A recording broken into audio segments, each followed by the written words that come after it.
I'm okay that's with that. That's not a big deal for me. Did you know peanut butter was invented by a black man? Yeah, I'm not comfortable around you anymore, Doc.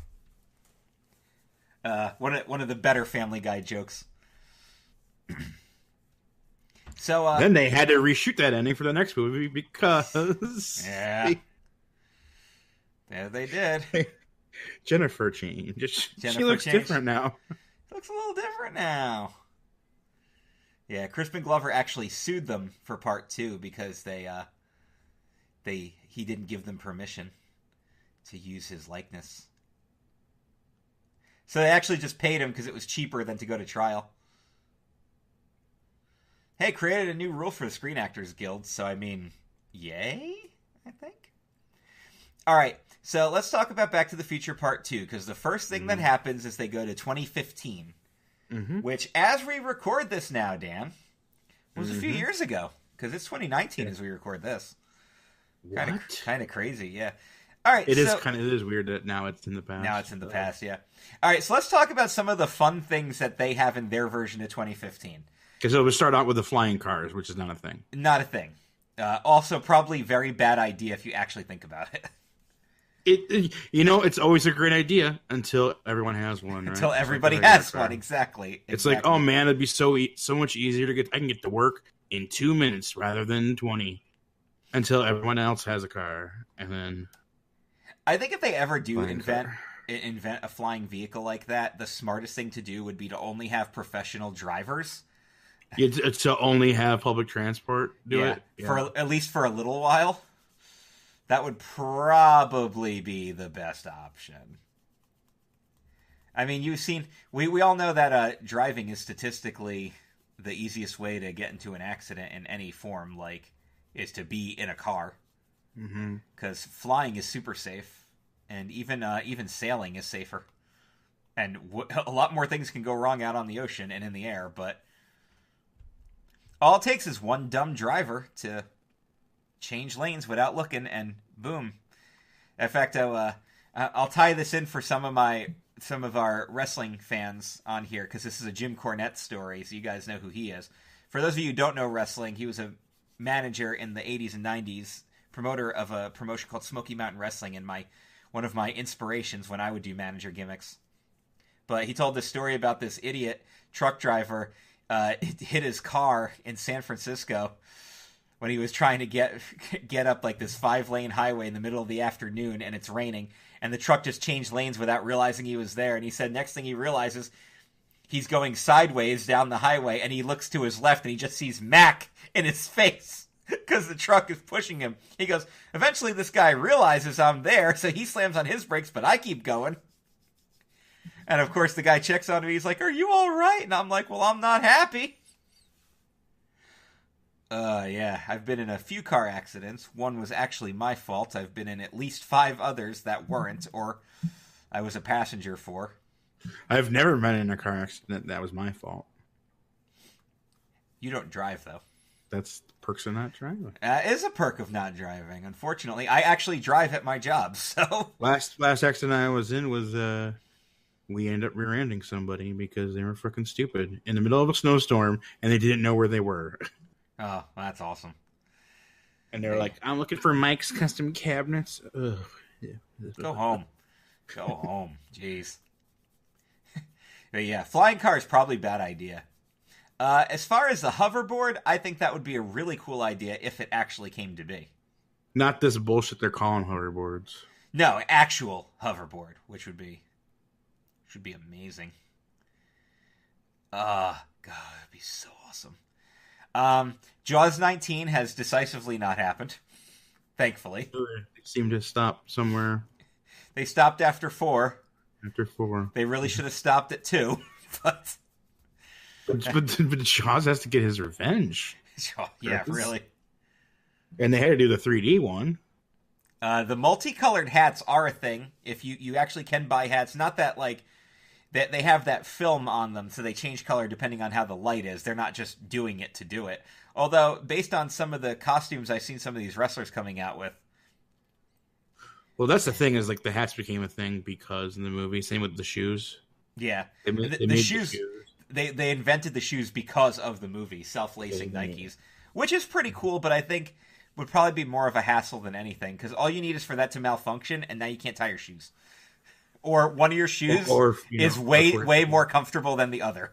Yeah, like it gets a little too tight on one or not. Like, yeah, like all you need to do is have like one basketball player get hurt because of the shoe. Because of the shoe.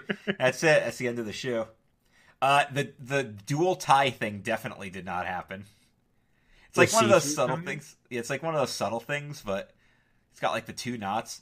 But the multi-channel TV thing is a thing. I love the channels. That became a thing very quickly after. Yeah, I love all the channels he picks.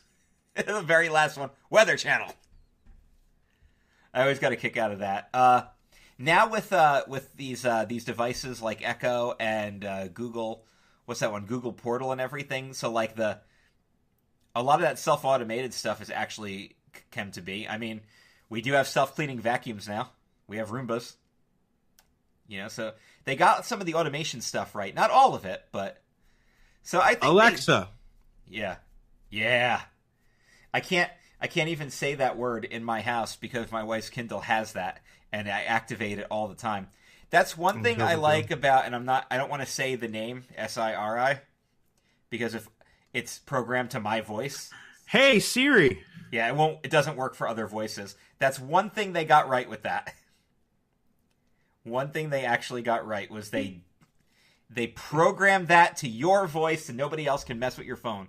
That was like when the Alexa Bliss like first won the title, so she was like in 2 things every Raw and stuff like that. And yeah, there was like articles about people going insane because their shit was getting.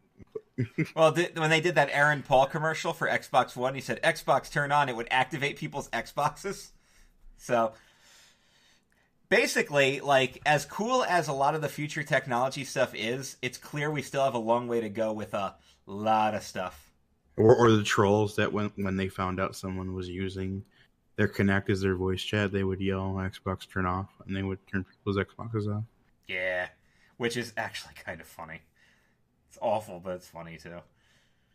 So yeah, we got a long way to go with technology is the moral of the story here, but we are actually getting there, which is pretty cool. Our 3D is better than that 3D. Oh, yeah. Of course, that 3D was in the middle of the street without wearing... That is true. That is true, but... Also, the Mets haven't won the World Series in forever. Since 1986. They almost got the Cubs right. Almost. And by 1 year, right? There was a Batman and Superman movie came out. They have a Batman versus Superman movie in I Am Legend, which took... I think the movie takes place in 2012, so they actually predicted something correctly. Mm-hmm. But yeah. But as far as goes, like, back to the actual plot, basically, the whole idea is Biff follows him to the future. He gives his past self this sports almanac so he can make all these bets and basically become rich, which is one of those paradoxes, because technically, with all the way they mess with time, it's probably likely that something there changed, but I'm assuming he got at least enough. Wouldn't the book change too? Yeah. I'm assuming he still got enough stuff right to at least, to at least get some money out of it. But yeah, now Biff rules 1985 and everything's dilapidated and terrible. Everything except for his high-rise casino. Yeah. That's pretty much the only thing that's going. So, Marty's got to save the day again, go back to 1955, and basically do everything he did before, except this time not get spotted because there's another Marty there. But they do some really good tie-ins to the first movie, too. Stuff you wouldn't have even thought to just put in there. But they also put in just enough new stuff so that they wouldn't have to spend so much money recreating stuff. Yeah. But my only issue with Back to the Future 2, and we were discussing this before we went on the air, is the same thing that you brought up. It doesn't hold up as well as the first one. It hasn't aged as well as the first one, and I think that's kind of a shame too, because Back to the Future 2 is on this list because our community member Chris Wright was the one who recommended it, And that's how we got to do this, because all of our episodes have had at least one film recommended by someone. Even our debut episode with Star Wars, that was Renee Cianci, who said Return of the Jedi was her favorite movie, which is how that got up there. Who are doing people's favorite movies, too. So Chris, a shout out to you, my friend, but I will still prefer the first one to the second one, and that might be a spoiler for what we're going to talk about in a minute here. So. Well, we also have to talk about Part 3. Mm-hmm. Now, here's my opinion of Part 3, and I think you agree with me on this one, Dan. And I've seen this defended in a couple of ways. The last person I saw do a full video about this was James Rolfe, the Angry Video Game Nerd, where he talked about 10 films, or 10 sequels that he thinks are not as bad as everybody says they are, and he put Part 3 on there. Or people... Because Part 1 and Part 2 are really tie in very well together, and Part 3 just goes off the rails with the whole, Wild West storyline. Which, I love how everybody's ancestors look exactly like them, just for the record. Oh, yeah, and that his ancestor looks like his mom. Yeah. Which means that their family tree don't fork. Nope. So, things to consider there, Martin. Bad enough you're going to sleep with your mom. Apparently, somebody already had the idea to keep that stuff in the family way back in 1885. I actually like that it's so much different from the other ones, because I think that's what makes it stand out better and actually make it a better movie than 2 was. Because I think 2 had the cool idea to go back, but they waited too long and did a whole bunch of bull crap before they got to that point. Yeah. Yeah, but they also, well, I think 2's whole thing was to experiment with looking into the future, because, we've got a time machine, we should do the future. This one was just, where can we have some fun here? And I think this was pretty fun. Much more fun. But, yeah, Clint Eastwood also gave permission to give his name to be name dropped, and he apparently really liked the reference. Who? Clint who? Oh, you haven't heard of him yet. Mr. Eastwood. It's kind of funny that Clint Eastwood's first movies were those B sci-fi creature movies that were just really bad. Mm-hmm. But he was unknown then. It's kind of crazy, because even the stuff with Ronald Reagan, before he was doing the Gipper, he was doing all those freaking monkey movies. Yeah. What's cool about Part 3 is, in 85, they weren't 100% sure if there was going to be a Part 2. I know they wanted to do it, and when it came out, they knew there were going to be 2 more parts. So that's why this movie comes out the next year. So they really wrote it to be they did a them full back to back, and then released them 6 months apart. Yeah. And I think they did a really good job with this one. I understand why people dislike it and sometimes kind of blow it off, but I think this one deserves another watch, because I think it's a lot of fun, especially to see all the crazy inventions that Doc makes back in that time frame. He wants to make ice cubes, so he has a huge Rube Goldberg machine to make one shitty ice cube.